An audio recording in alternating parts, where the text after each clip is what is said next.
I'm Laura Rolfe, the host of Powered by Franchising and CEO of Mint Franchise Consultants. I love connecting with others in the franchise community, and I'm thrilled to have as my very special guest today Heather Reid. She is a franchise whisperer and marketing expert. Welcome to the show, Heather. Thank you for having me. It's good to be here. It's always nice, like I said, to meet with other franchise experts, particularly when they're local in the Phoenix community. How did you get involved in franchising in the first place, Heather?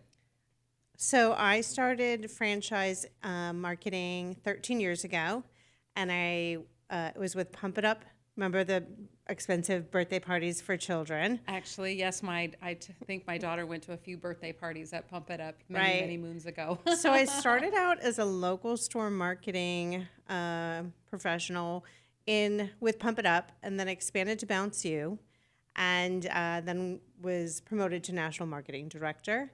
And so I was there for a few years, and cut my teeth in franchising there. Well, I think once you get into franchising, you just never leave. At least that seems to be the story of most of my guests on the show and most of the franchise community. I didn't know that franchise consulting or franchise marketing experts were a thing when I got involved in franchising almost 5 years ago, and I've learned so much. So tell us a little bit about your expertise and specifically your marketing guru, marketing whispering. Yeah, so I think those of us who are in the industry, it becomes part of who we are. And I think inherently, my passion and my purpose is to educate and empower people to be more successful. So that comes along with coaching a lot, but it also comes along with here are all the different strategies and tactics you should be executing and how. And so while franchise marketing is overarching of what I do, a lot of that comes into the execution and operational processes to make sure that we're tracking outcomes and holding people accountable and vendors accountable and all those things. They just all kind of seem to like be dominoes that fall on top of each other. Absolutely.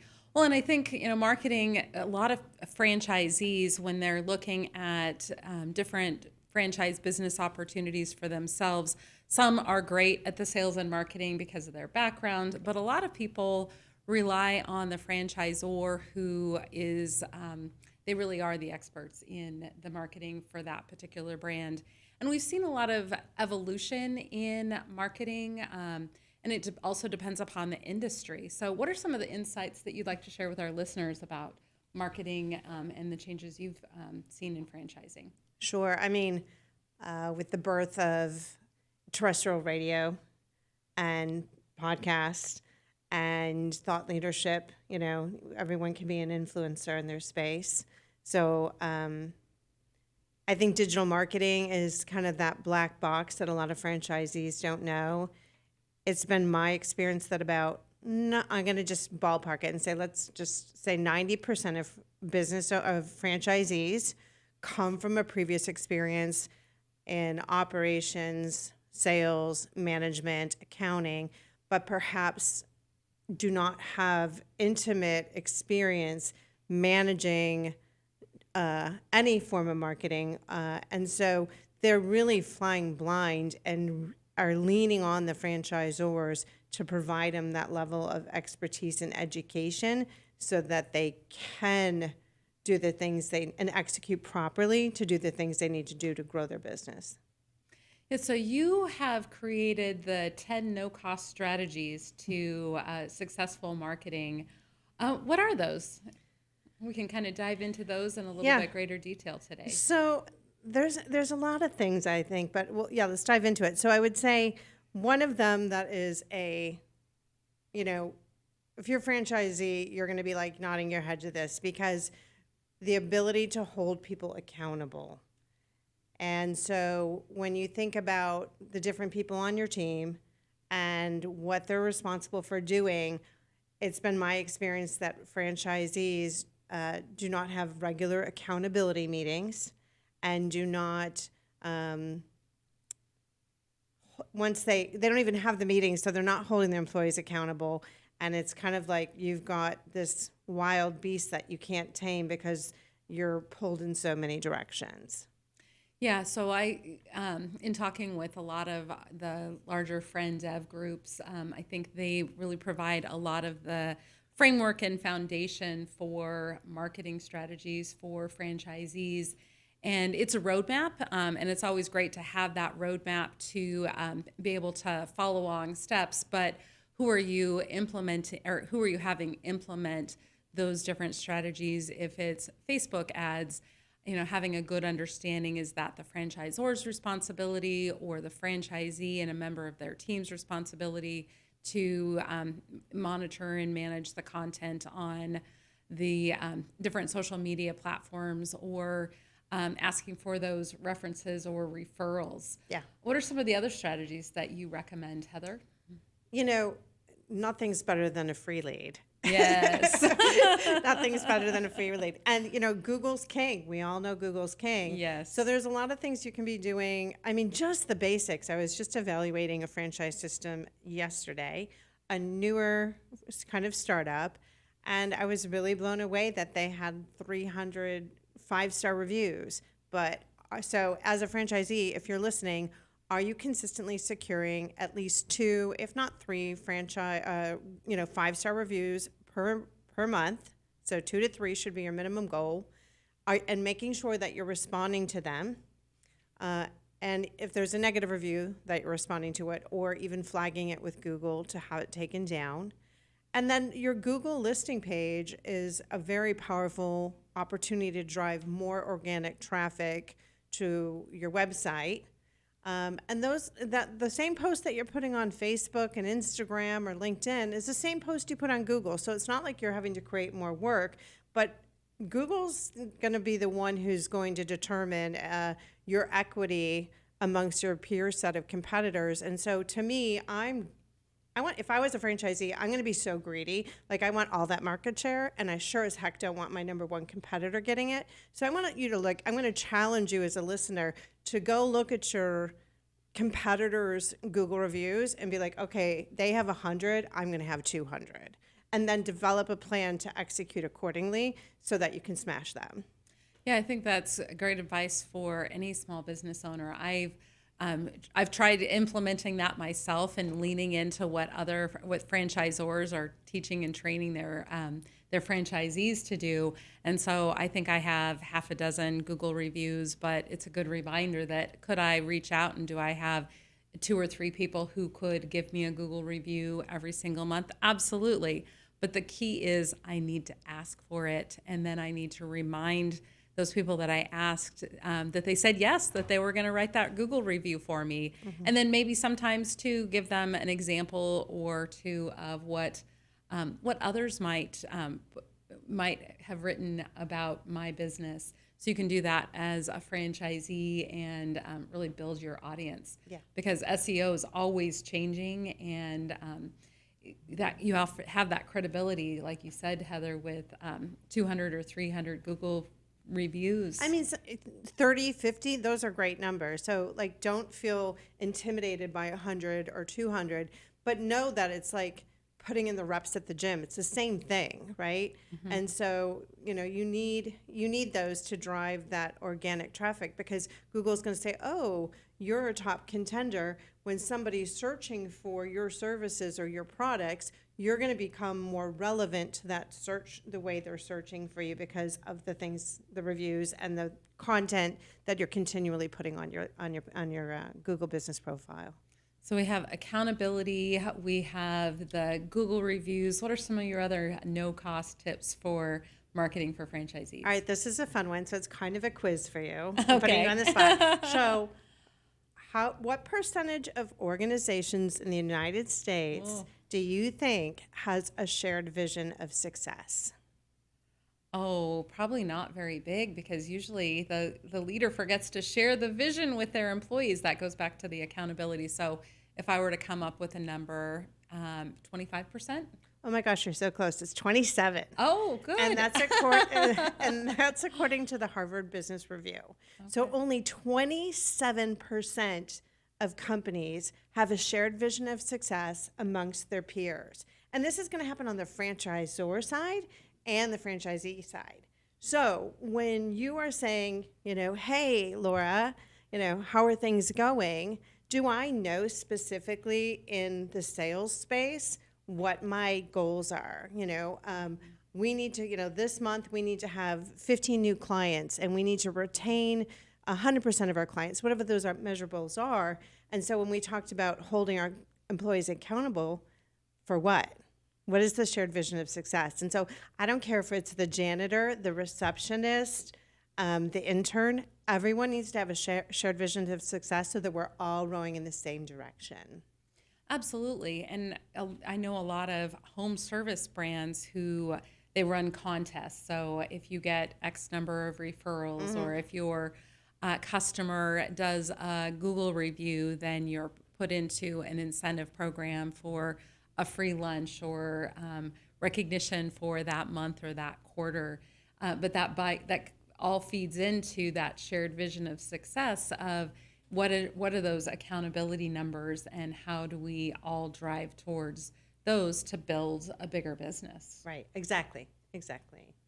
Another one that I think is so common, and I'm guilty, I think anyone who's an entrepreneur or a business person is, and this kind of goes back, remember the Wolf of Wall Street? Yes. There's that the one famous scene where Leo DiCaprio is making his pitch about his big sales pitch, and he gets so fired up. And so I want to always play that, but it's like so raunchy, but you can't. But I mean, you need to go watch it. Go to YouTube and look at it. But I worked for Grant Cardone and Cardone Ventures for a little bit. It was an interesting experience, but their call center has that energy, and his philosophy is if you don't ASK, you don't GET. Yes. And so one of the things that has been it's just such a thorn is a franchisee will spend thousands of dollars on digital marketing leads every month, or they'll use something like Angie's List or something, right? And they'll pay all these thousands of dollars for leads, and then the leads come in, but they call them once or twice. The number of times you need to follow up with the lead is 8 to 10, and that could be a combination of text messaging, phone messages, and emails.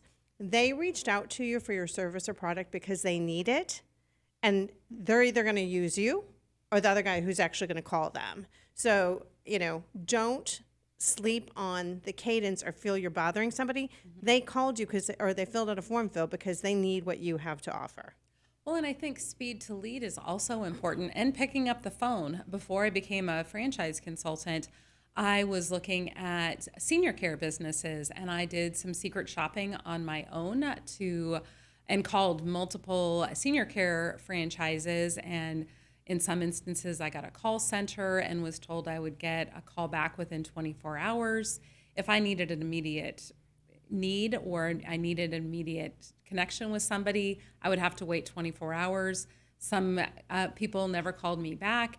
And then there were 2 that were really quick to call me back. But I didn't get put into a sales funnel of texting or emails, except for I think maybe one person put me in an email drip campaign, so I stayed connected. So I think that's great spot on advice, Heather. How are we, once a lead comes in that we've spent good money on, how are we continuing to follow up to convert them into a sale? Yeah, a nurturing funnel. And again, your salesperson, right? So, and it's interesting. I was in home care for 7 years, and when you think about leads, and this is going to piggyback into the next thing, is lead attribution and then KPI measurement. So, if you got 10 leads this month, how many of those leads did you convert?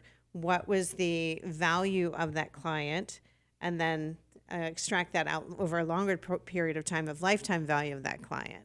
So if you think about how much money you're spending, how many leads you're getting, how many you're converting, what their value is. So like in the home care industry, an average client could be upwards of $20,000 or more. So if you think about, geez, I should have called, Miss Barbara back. Yes. Because it costs you probably $150 to $200 to get that lead.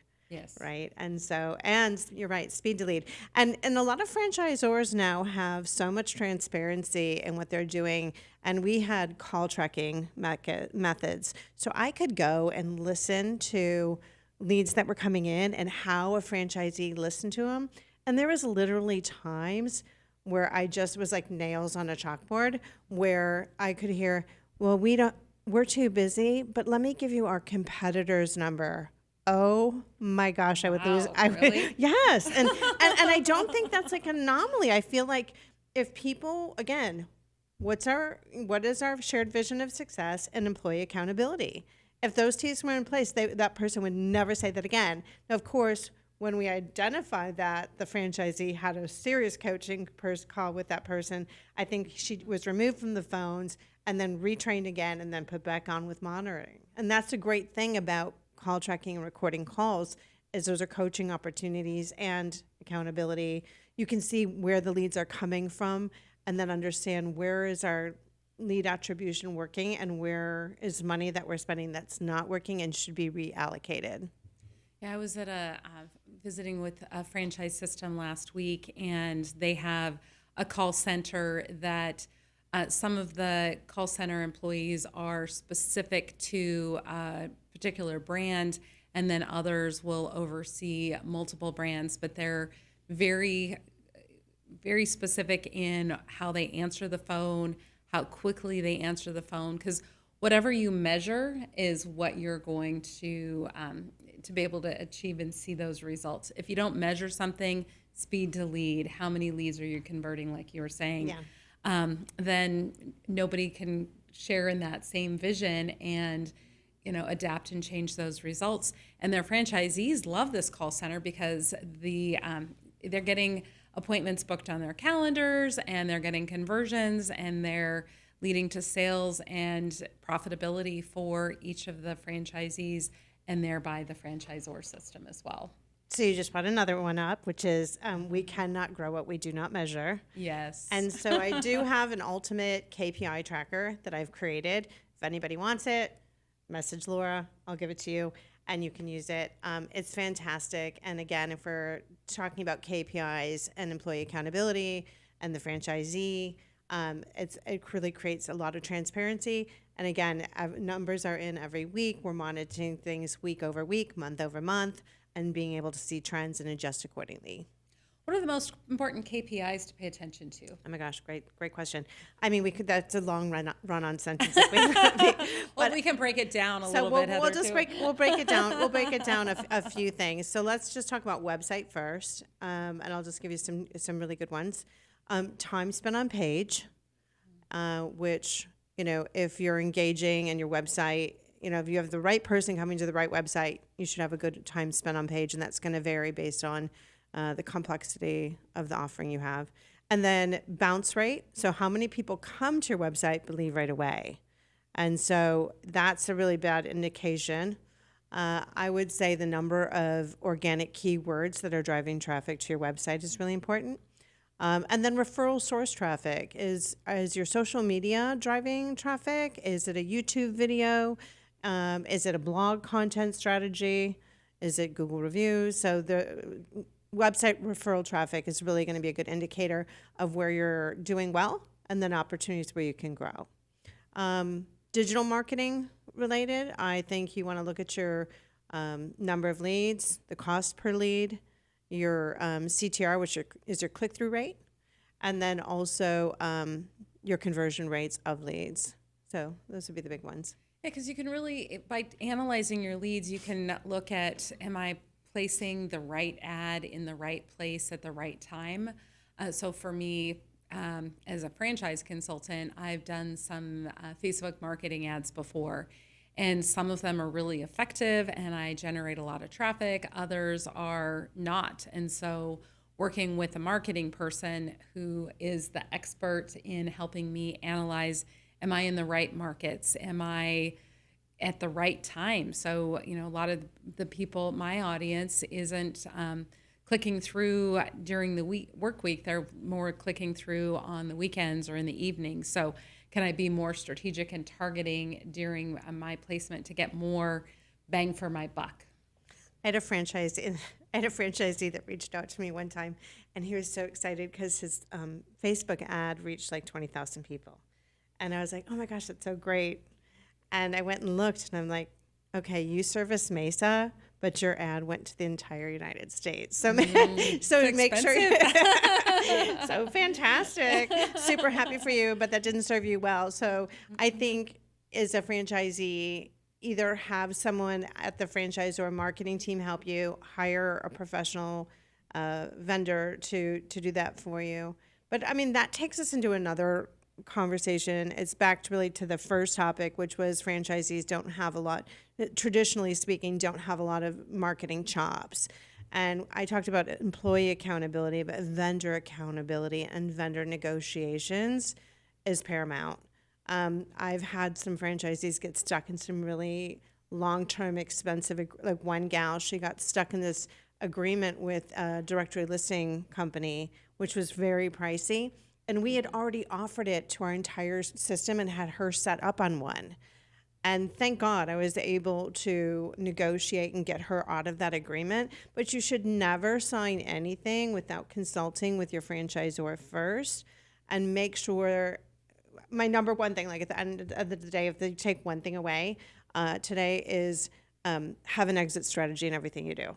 So don't get stuck into an agreement with a vendor who isn't able to provide you value, and now you're stuck in this agreement. So have like a 30-day exit strategy after a 90-day period. That's really smart, because you don't know what you don't know. And I always say, work with your franchisor business coach. Most franchisors are going to assign you as a franchisee a coach who's been in the business, who's an expert in everything related to your business. You might have a separate marketing coach if it's a larger franchise system. So before you sign any contracts or do things on your own, it's always good to run it past somebody else and the expert. That's why you're franchising in the first place, is because you're investing in an opportunity to be in business for yourself, but never by yourself. You have that partner in franchising. And I love the exit strategy for anything you do, anything you sign. It's always good to have that clause that if this doesn't work out for whatever reason, or the strategy isn't the right fit for my business, at least not now, that you can say 30 days notice, I've got to do something else. And if the vendor is going to give you a hard stop on that or push back, then they're not the right vendor for you, and you can find someone else who's going to do it better with integrity. Absolutely. So what are some of the other common mistakes that franchisees make marketing-wise that you've seen? Interesting. I think like not trying and not being consistent. There's a lot of, I won't use names, but there was a couple that I coached, and they were just adamant that people don't use Google where they live. And so don't put on blinders. Don't make assumptions about marketing. I would say, based on what you just said, Laura, I use the expression, lean into your franchisor. You're paid to be part of this organization. They want you to win. And so there's franchisees, like in the times when I was in a franchisor leading marketing, I loved a squeaky wheel. So like lean into your franchisor. They want you to win. So if you're in it to win it, they're like all behind you because they want to rally and have happy franchisees. So if you're struggling and you're like, I just don't know what to do, or call them and be like, are there any co-op dollars? Are there any pilot programs I can get into? What could I be doing that I'm not doing now? Like those franchisees, you want to multiply them. And so anything we can do to help you is a win for you and a win for them, because then they're like, oh, the next time something comes up, you know what? Tim's been the squeaky wheel. Let's give it to Tim because he really wants it bad. But if you're sitting in the back row and you're not engaged and you're not leaning into the franchisee, we just kind of think you're a silent player, and maybe you're not as excited or willing to be more consistent and drive your business forward. Absolutely. So definitely it's important to speak up, be an engaged owner, having regular communications and showing up for those regular meetings, the either one-on-one meetings with the franchisor or those group calls, and also showing up for those franchise conventions or co-op meetings. There's a franchise system when I worked in nonprofit that I got to attend a lot of their co-op meetings because of our partnership, and those were some engaged franchisees. Everybody had a voice and they wanted it heard because that's what makes all the difference. So how are those dollars going to be used, and who's gonna get that extra additional ad opportunity? 100%. Absolutely. Well, there's also some grassroots marketing opportunities. What would you recommend to franchisees who have a painting business or a home care business or other opportunities in their local community? How can they get involved with low-cost dollars? Yeah, I mean, most of the, aside from Pump It Up and Bounce You, my franchise experience has been in home service-based businesses, so that's a great question. I would say networking. I just met with a woman yesterday that I've coached before, and she offers kitchen design.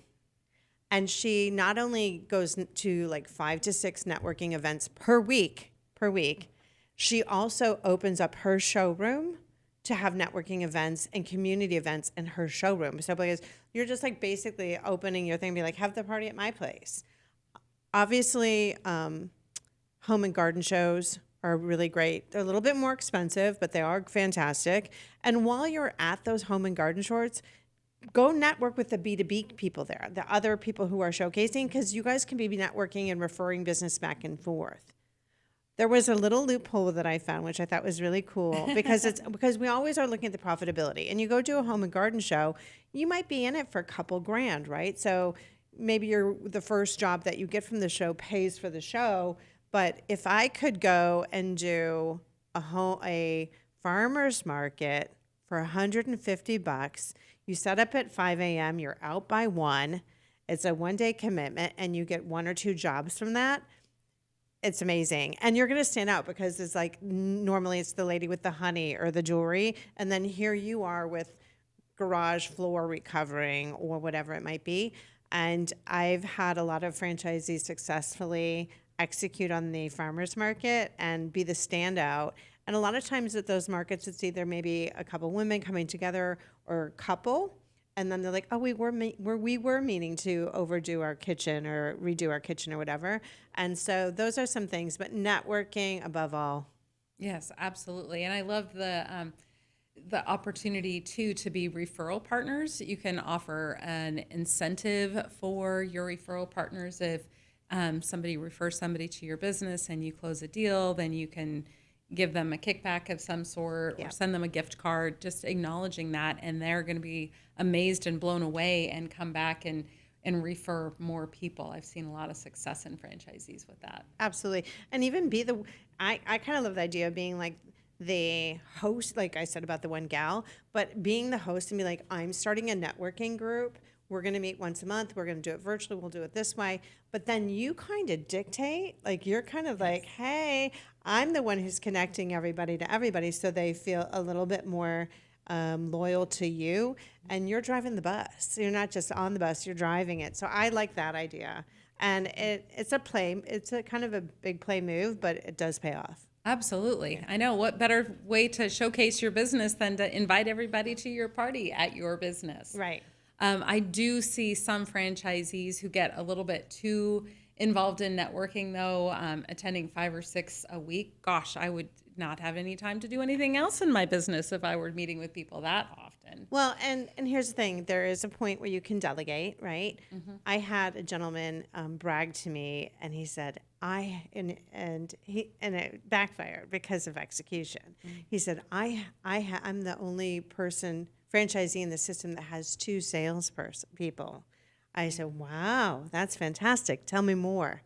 And as we started peeling back the layers, I said, well, we go back to accountability. How many times when's the last time you met with them? Oh, it was about 3 weeks ago. I said, 3 weeks ago, you have 2 salespeople and you're meeting with them every 3 weeks? He goes, well, actually every month. And I'm like, they're out getting Starbucks and manicures, my friend. Like you, they need to be turning in a daily report. You need to be having a weekly meeting with them or biweekly. You need to be going on calls with them occasionally when deemed appropriate. And so, yes, you don't have to be the one who's wearing all the hats. You can delegate some of those networking. Well, maybe you have 2 or 3 people in the community who are out there networking. But again, KPI tracker, accountability, shared vision of success, all those things play into that. Absolutely. Yes. If you don't have a shared vision or success with your team members and running contests, like which of those 2 salespeople are closing the most deals or making the most appointments or whatever metrics, those KPIs are that are important to driving the metrics in your business, sharing those visions and creating a little healthy competition amongst the sales team is also beneficial. Yeah, that is fun. That is fun. And you can make it big or small or fun, but maybe you break them up into teams. But yeah, that's good stuff too. Another best practice that I find is, and some do it well, and you know who you are, and some of you are shy and don't. But social media, I find that like one of the bones of contention in franchising is, yes, the franchisor will post social media content, but they aren't always able to create original content because there's 100 locations. And so if you kind of go and look, and nobody else is doing this, franchisees, so don't get yourself all worked up. But they're like, well, if I look at 7 locations, we all have the same post. Nobody else, they're only looking at Louisville, Kentucky because they're in Louisville, Kentucky. And so don't get worked up that, Texas has the same post. But I get you and I hear you. So get yourself out there, post yourself at networking events, post yourself at the farmers market, show the before and after, get on camera, be the SME of your industry, be the thought leader, be the community thought leader in regards to house painting or whatever it is that you might do, and do it consistently. So I'm going to challenge you, 30-day challenge, content every single day. Video is ideal, but that's a game changer for you. And you want to talk about organic leads coming your way and people going, oh, I wasn't sure, but I reached out to you. And then they're like, oh yeah, I did see you on Facebook, or I did see you on Instagram or LinkedIn. So yeah, great tip. I love that 30-day challenge. And you can plan it out, or I'd like to do things on the fly periodically too. But things like the before and after, or case studies, and you can change names if there's confidentiality issues with talking about a particular client, or sharing the vision of one of your salespeople. If you have 2 salespeople, have each of them write some content that is posted out there, or share a success of, picking this flooring versus that flooring, or taking somebody to ice cream if you're in a home care business, or whatever it is. You can be creative in that content. And let the team own it too. Like, it doesn't just have to be you. Like, empower people to represent the brand, but know that you're the face of it. And so you need to have the predominant space on social, but let your local liaisons, let your salespeople, let the guys who are the crew doing the work show a before and after video. So those are some takeaways there. So do you have, how do you measure success in your marketing campaigns? How do you know if it's a longer sales cycle that something is effective? That's a great question, because someone who maybe is looking to build a pool might not do it until, a certain time of year. So I think it's always evaluating, and then from a KPI perspective, how many leads are coming in, how many are qualified, how many are we converting, and then knowing your business well enough to know that, saying our sales cycle is a 6-week period. And so if we're in week 10, we probably lost those people, and then identifying how we're, what are the key components, the same consistent components that are impacting those lost leads. Is it lack of follow through? Is it pricing? And then again, regrouping and saying, all right, how do we need to adjust? We're losing 25% of our leads, but hey, bravo, 75% is pretty awesome. So that would be some of my takeaways. I'm sure there's probably more. Absolutely. And that's your area of expertise, Heather. So we've talked a lot about franchisees and how they can hold their teams accountable and get those referrals and recommendations, some grassroots, boots on the ground type of marketing. What are some insights that you'd like to share with any franchisors listening to the show? Oh, yeah, that's a great. I would say, and I'm going to speak the truth here because that's what's that's what's important. As I feel like, and I've done this as well. You look at your system of performers, and we kind of focus our efforts on the top 70, and I feel like the bottom 20% of the system, that we kind of give up on them because they're not leaning in, they're not doing the reps, maybe they don't show up for the meeting, and I don't know if that's something we can change. If they're not going to engage with us. There was a couple franchisees I felt like I wanted them on house arrest, and I needed to like kind of rope them in, and I just could never get them across. And then you spin your wheels and you invest so much time and energy in those people, but then they don't drive the brand up, right? I think engagement and I've been seeing a trend with franchisors right now where they're doing kind of group, a lot of regional meetings or peer sets. So like, let's say you open your franchise locations in, 2020 and 2021, taking those peers of people who are in kind of the same phase of their business and maybe saying, okay, well, you guys should be around 3 million a year.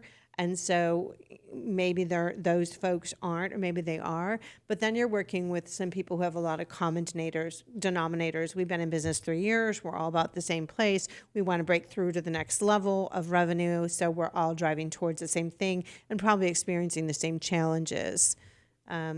So I also think really important for franchisors to be giving franchisees playbooks. Here's basically the driver's manual for 2025. Here's our quarterly campaigns and how you can participate and opt into. So making it like super user friendly for them so that they can participate. I've seen brands do that well, and I've seen brands not do it. And I think if I'm a franchisee, I want that value, and that's what I'm paying for. Absolutely. And then there are some franchisors that will take over and do all of the do it for you marketing, which is great, but I think then the franchisee may take their eye off the ball and they're like, well, the franchisor is doing everything for me, and they're less likely to do those on the fly videos or posting at the local level. And so I think it's a partnership between the franchisor and the franchisee to have those partnered marketing strategies. I do like the do it for you kind of strategies. So the franchisee can focus on other parts of their business. But at some point, if you're going to get to that next level with your cohort or peer group, you need to be more involved in the marketing and lead strategy and the recommendations and referrals. I think that goes to the point of like communication and clearly saying, here's what we do for you, here's what you need to do for yourself. Yes. And another really cool thing I learned years ago, which I don't think a lot of franchisors do it really well. I think is what we call merchandising, and it's all the value that we bring to you. And so it's like here, we just overhauled our website. Did you know that we added this new chat feature? Did you know here's this new group you can get in? So as a franchisee, I'm going to feel that I'm getting my money's worth. Yes. And so I would say send a merchandising email once a month about operations, PR, marketing, sales, the whole enchilada. And this is the thing. And then showcase those franchisees who are benefiting it. Let Jimmy brag about the new website feature and how he converted a $20,000 lead. Let them be the mouthpiece for you. Well, I think that's really important because I'm more on the franchise sales part of things, but when people are looking at a franchise system and they see that there is a royalty fee and then maybe a 1 or 2% national brand fund as well, I'm often asked, well, why do I have to pay a national brand fund and also have to utilize monies for local marketing? How do you address that, Heather?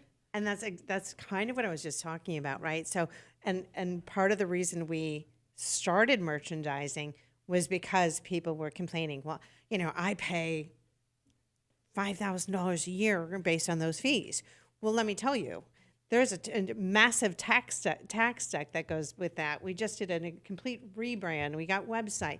You have local store management. You have directory listings. You have social media posts. You have a library of images you can use. Like the list goes on. But if we don't tell them what they're getting for that, there will be that dissatisfaction. And that's the last thing we want as a franchisee who doesn't find value. But we need to quantify that and remind them. And so there was definitely a period in my career where I had to do a lot of that.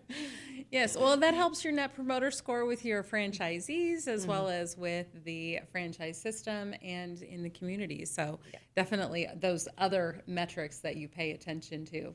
Well, and for validation, right? Yes. If we don't have franchisees or happy franchisees, then we're not going to grow. And so making sure that we're serving them and helping them grow their business is what's going to help you have great validators so that your system continues to grow. And you know that better than anybody. Absolutely.